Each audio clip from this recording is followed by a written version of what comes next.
Bonjour étoiles lumineuses, bienvenue sur la chaîne de Mahela Gaia. Alors, petite vidéo aujourd'hui pour parler d'un sujet très important, enfin, que je trouve important et dont beaucoup de personnes me parlent aussi. Donc c'est pour ça que je voulais en parler. Que faire quand on est la seule personne qui semble éveillée parmi son groupe d'amis et sa famille? Donc beaucoup de personnes m'ont partagé leur expérience et aussi m'ont dit mais qu'est-ce que je dois faire pour essayer soit de les éveiller, de les emmener avec moi vers le nouveau monde, parce que moi je suis éveillée donc je sais que j'ai la capacité de les aider à traverser cette période et aussi à me rejoindre quelque part. Et souvent on me dit, il y a des hicks, hein, parce que ça bloque. On essaye, mais ça ne marche pas, il y a du rejet, ma famille me prend pour un dingue ou une dingue, on rejette ce que je dis, on n'accepte pas, on dit que je suis dans une secte, ou des choses comme ça en fait. Hein. Il y a souvent, je pense que beaucoup d'entre vous vont se reconnaître. Moi-même, hein, parmi certains amis, il y en a qui m'avaient dit mais t'écoutes des trucs qui font peur. Ou tu as des livres, j'avais un livre sur la matrice divine de Greg Braden une fois, c'était il y a longtemps, hein, ça remonte. Hein.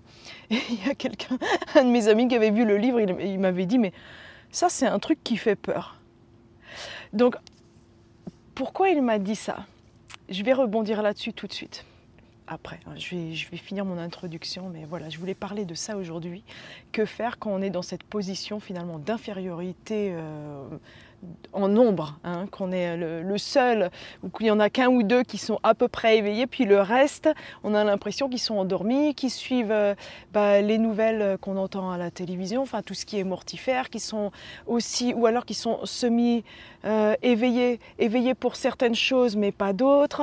Comment on navigue à travers tout cela?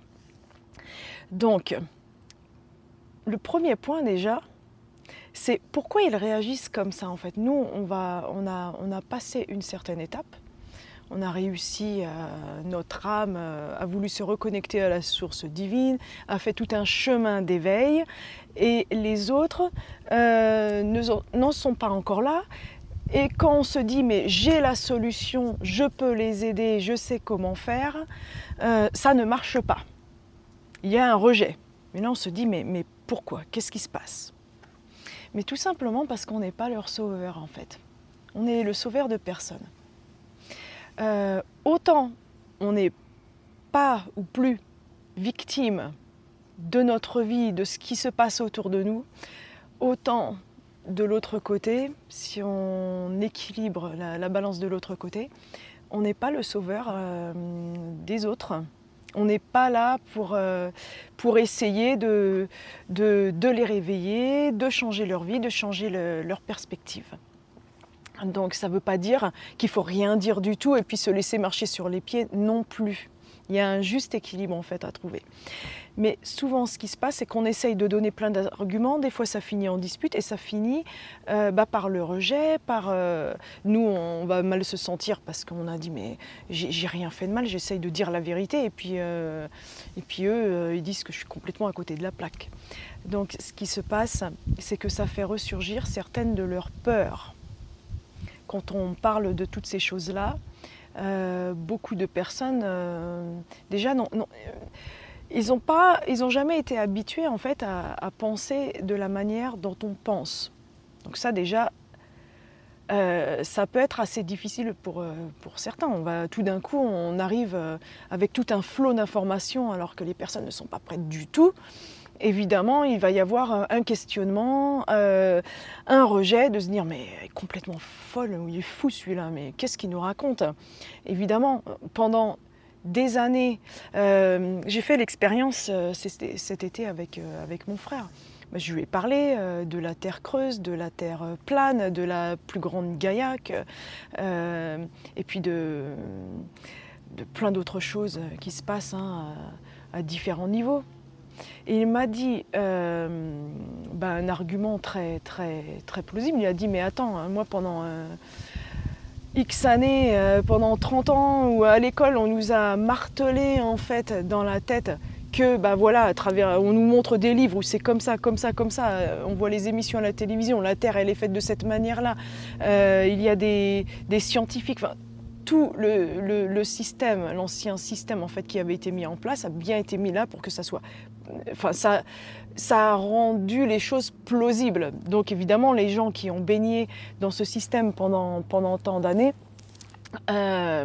c'est un petit peu difficile de s'en décrocher. Si tout d'un coup on débarque avec tout un flot d'informations, alors que nous ça nous a pris des années pour arriver là, il faut penser que bah, eux aussi ils ont besoin d'un peu de temps et pour assimiler toutes ces nouvelles choses.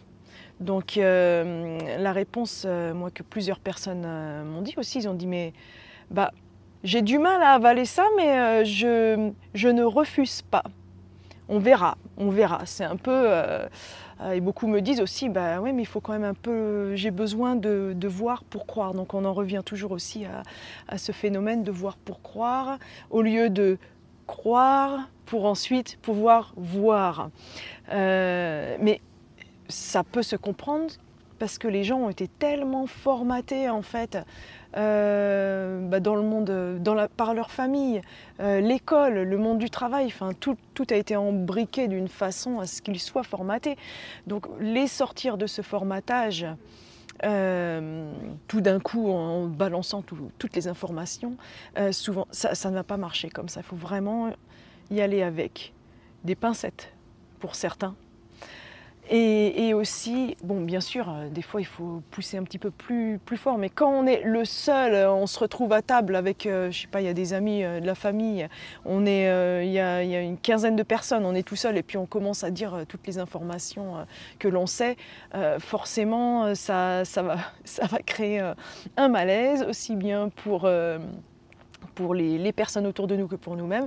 Et tout simplement, dans ces cas-là, il faut savoir en fait dire quoi à qui et discerner que dire à qui et quand le dire aussi. Parce qu'il y en a plusieurs personnes qui m'ont dit, bah ouais, dans ma famille, ça va pas au niveau avec ma femme, mon mari, mes enfants. C'est complètement rejeté ce que je dis, mais oui, voilà, c'est parce qu'en fait, évidemment, après, ça ne veut pas dire qu'il faut complètement se laisser faire et rien dire du tout et rester bouche bée non plus. Mais on peut dire des choses, mais à petite dose en fait. Il faut vraiment tâter le terrain et de voir quelles graines on peut planter et quel genre de graines aussi. Quelle information on peut divulguer. Il y a plein de choses dans ma famille, oui j'ai dit quelque chose, mais il y a plein de choses que non, je ne vais pas en parler parce que c'est pas encore le moment et ils ne pourraient pas le concevoir, ça serait trop brutal en fait. Donc, mais rien qu'avec notre énergie en fait, ça suffit à déjà faire bouger les choses pour eux. Et aussi en leur faisant confiance tout simplement que bah, eux aussi ils ont cette capacité d'éveil. Sans qu'on ait besoin de vraiment les pousser à s'éveiller. Et si vraiment on se sent mal dans un milieu qu'on dit mais ça ne me convient plus du tout, c'est complètement toxique pour moi, on n'adhère plus du tout l'un ou l'autre, ça va être un peu dur ce que je vais dire, mais pourquoi rester avec eux ? Si ça ne va plus avec un groupe d'amis, mais pourquoi on se force à les voir en fait ? Pourquoi ne pas trouver des gens qui nous ressemblent un peu plus ? Je regarde le temps. Pourquoi se forcer finalement à être avec des personnes qui ne nous conviennent pas forcément ? Pourquoi lutter pour vraiment eux les éveiller ? C'est pas un mal de prendre du recul. Alors après, évidemment, qu'on est en couple depuis des années, suivant aussi, si on a des enfants, les petits-enfants, et partir de la famille, enfin, ça devient très compliqué, mais il y a peut-être des compromis à trouver. Enfin, on peut essayer de rééquilibrer, trouver un terrain d'entente.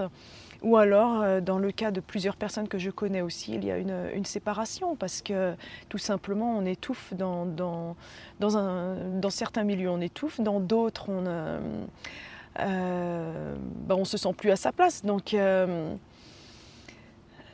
pourquoi essayer de les sauver? C'est aussi la première personne à sauver, c'est nous, c'est nous-mêmes.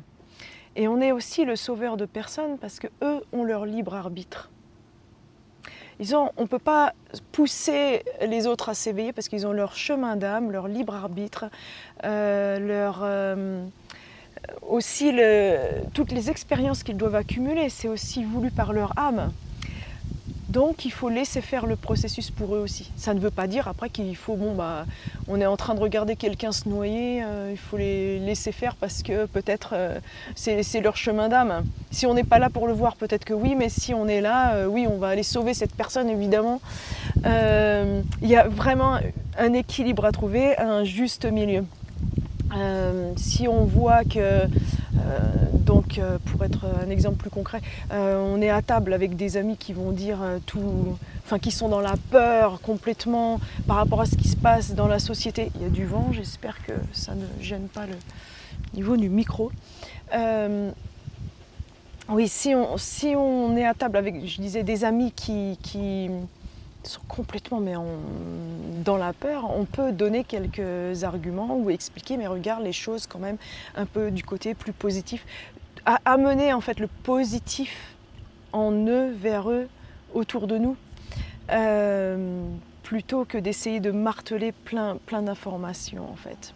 Parce que souvent, ça pousse les autres à nous rejeter. Alors ça fait remonter leur peur aussi.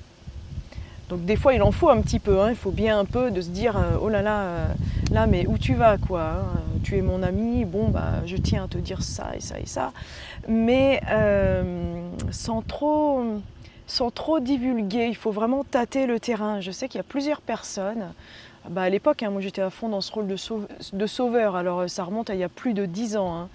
Dans les années 2010-2011, je commençais en plein éveil, je m'aperçois un peu de tout, comment le monde fonctionne, prise de conscience sur plein d'éléments, souvenirs d'autres vies qui reviennent. Et puis il y a des amis, j'avais vu pour eux certaines choses, c'était venu tout seul, je n'avais pas cherché à voir ce qu'ils avaient vécu. Donc c'était venu tout seul. Et puis du coup je leur avais partagé les informations que j'avais reçues. Et ça a été très mal reçu parce qu'ils ont eu très très peur. Ils font mais c'est quoi tous ces trucs-là, des gens athées ou religieux qui me disent mais on n'a qu'une seule vie et puis c'est comme ça. Mais là tu divagues complètement. Et puis d'après la science, il y a eu toutes des arguments, des contre-arguments contre ce que je pouvais dire. Et il y a eu rejet total. Et après, la personne a évité de me voir. Et c'était très douloureux, ce rejet. Et puis, une fois, on s'était revus. Puis, il a dit, je veux bien qu'on se parle, mais tu ne me dis pas des trucs qui font peur ou tes trucs de sorcellerie. Là, je ne veux pas entendre. Je dis, ça n'a rien à voir avec la sorcellerie. Mais ça a été vu comme ça par cette personne-là, parce que ça a fait remonter des peurs. Et aussi, ça a trop déstabilisé son paradigme. Tous ces croyances, ces programmes d'âme aussi, ces programmes installés dans le mental. Et c'était beaucoup trop lourd pour lui de prendre c'était elle, il y en a eu plusieurs, aussi bien des hommes que des femmes. C'était beaucoup trop lourd pour eux d'assimiler toutes ces informations-là.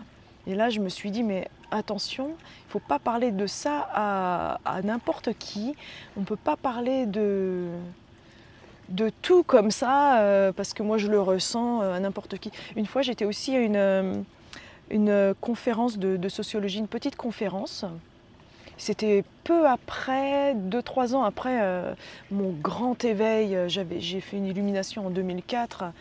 Vraiment un grand éveil où là on se reconnecte vraiment à la source. Et j'en avais parlé, je crois, dans d'autres vidéos et des poèmes. Et j'ai dit à quelqu'un, mais ouais, je comprends maintenant ce que c'est la raison de vivre, le secret de la vie en fait. Puis là ils m'ont regardé, ils font, alors c'est quoi le secret de la vie? Parce que je commençais à parler de ressenti, mais moi j'étais tellement, je planais un peu quand je leur ai dit ça. On était à table et puis ils font vas-y, dis c'est quoi le secret de la vie? Et là, j'ai pas su quoi répondre. parce que je sentais l'énergie qui était derrière ces arguments, qui, eux, étaient complètement sur une autre planète, c'est le cas de le dire, que moi, dans un autre monde, autre paradigme. N'importe quel argument que j'aurais donné, ça n'aurait rien fait. Après, j'avais essayé de parler, de dire oui, mais on peut faire des méditations, on va dans d'autres espaces-temps. Enfin, c'était complètement, mais je parlais à des sociologues, à des académiques, des scientifiques. Ça a été, ils ont dit ouais, bois un verre, ça ira mieux après. Ça a été très mal reçu parce que c'était ni le lieu, ni le moment, ni les personnes. Mais aussi, il faut savoir quand, à qui et quoi divulguer. Et moi, je me disais, bon, bah, je vais les éclairer, amener cette lumière en eux. Mais non, c'est pas leur chemin de vie, ni le mien, c'est pas mon rôle de faire ça parce que je peux apporter quelques informations. Ce que j'aurais pu dire dans cette situation, c'est dire, bon, bah là, je suis aussi, j'ai découvert certaines choses en moi, de la vie. Il y a des choses nouvelles auxquelles j'adhère et d'autres auxquelles je n'adhère plus. Il y a un côté spirituel qui est vraiment en train de naître en moi et ça résonne bien avec moi. Ça me fait vibrer, ça me fait vivre et voilà où j'en suis. Et récemment, j'ai rencontré des anciennes collègues et c'est ça que j'ai expliqué. Et là, c'est très bien passé parce qu'ils ont dit « mais ça te va tellement bien, on sentait bien qu'il y avait un truc différent chez toi ». Mais sans essayer de les convaincre. On ne doit surtout pas faire ça. Ne pas convaincre, ne pas essayer de convaincre et ne pas essayer de les changer. Juste planter les graines, divulguer les informations. Après, il y en a qui m'ont posé des questions justement, si on n'essaye pas de les convaincre, ils disent mais comment ça t'est venu, comment t'as fait, pourquoi tu penses comme ça, et qu'est-ce qui t'a fait changer, et alors, mais ce truc-là, tu le conçois comment? Voilà, il y a tout ensuite quand on y va doucement, à petite dose, en fait, avec diplomatie et délicatesse. Derrière, il y a, au lieu de bloquer du rejet, il y a au contraire plutôt un questionnement de se dire mais qu'est-ce que ça t'apporte? Enfin voilà, il y a un intérêt. Donc s'il y a des questions, ça veut bien dire que la personne, quelque part, au fond d'elle, a envie de voir plus, de connaître plus, de se connaître plus aussi et d'apprendre quelque chose de nouveau. Donc voilà, essayer de sauver, c'est pas le bon plan. Essayer de planter des graines, d'amener la personne en fait tout doucement à voir qu'il y a peut-être autre chose dans la vie, une autre perspective.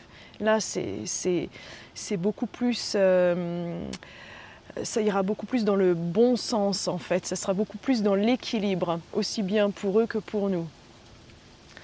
Je vois qu'il y a du vent et il y a une chose. Je relis mes notes. Oui, mais j'ai tout dit ce que je voulais dire. J'ai pas envie que il n'y avait pas de vent tout à l'heure, alors voilà. Je vais mettre les petits poils sur mon micro là. Pour bloquer le vent, voilà. Oh là là, mais il n'y en avait pas du tout là. Qu'est-ce qui se passe? Bon bah ce que j'ai dit, ça... les éléments réagissent. J'arrivais vraiment à la fin de cette vidéo.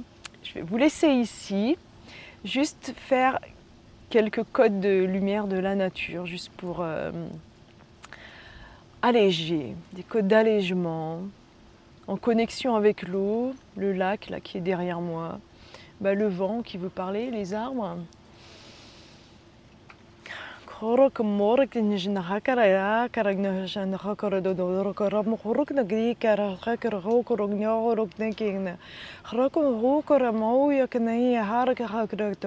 Restez bien centré en vous. En fait, ce qui vient là, ce qui est venu tout de suite comme information, c'est que quand vous essayez aussi de pousser les autres à s'éveiller, que vous sentez que vous êtes seul, que vous n'êtes pas dans peut-être...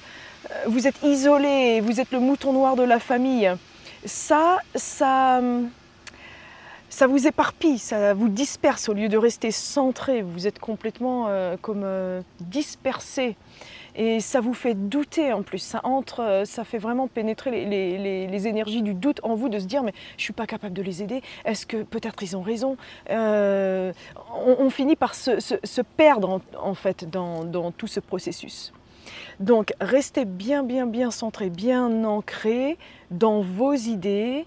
Vous pouvez donner des petites graines, mais c'est tout. Il faut vraiment tâter le terrain, discerner ce qu'on peut donner ou pas, ou planter les petites graines, ou alors est-ce qu'on les garde et plus tard on pourra réessayer, ça marchera peut-être ultérieurement. Donc c'est vraiment rester, c'est très important de rester centré pour ressentir ce que l'on peut finalement offrir ou pas de nous. Qu'est-ce qu'on peut partager ou pas comme information.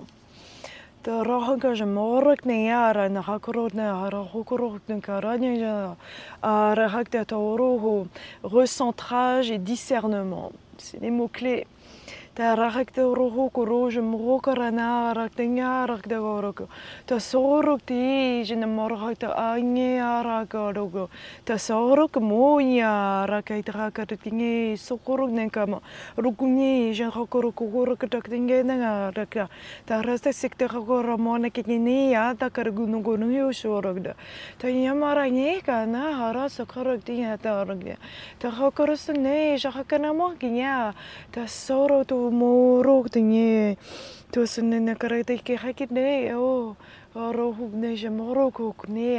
Joie et légèreté.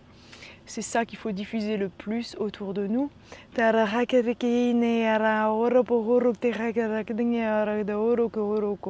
sais que c'est difficile parfois, mais restez le plus possible dans la joie et dans le centrage, centré en vous. Et enraciné. Et toujours dans le discernement, à tous les niveaux.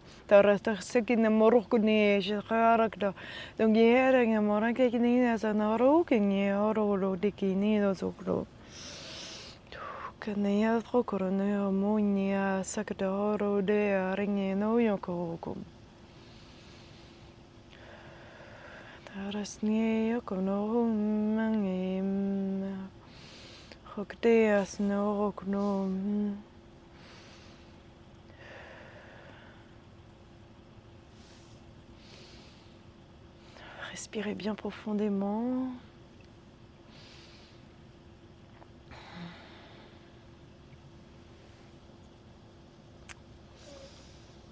Je vais vous laisser pour aujourd'hui. Alors pour certains d'entre vous, je vous revois, je vais vous voir très bientôt. Je suis si contente. Certains dont j'ai jamais encore rencontré, mais avec qui on avait par exemple fait des soins. À la rencontre de Strasbourg avec Olivier Victor et Michel Canon le 31 août. On vous attend, il reste encore quelques places disponibles sur la billetterie. Mais je suis super excitée, je suis trop contente. On va bientôt tous se voir, enfin certains d'entre vous, ça va être génial. Donc sur ce, la joie et le discernement, je vais rester sur ces mots. Je vous envoie plein d'amour, je vous embrasse tous très très fort. Vibrez, vibrez, vibrez haut et brillez, brillez, brillez, brillez très très très fort. Vous êtes des soleils, n'oubliez pas. À très bientôt.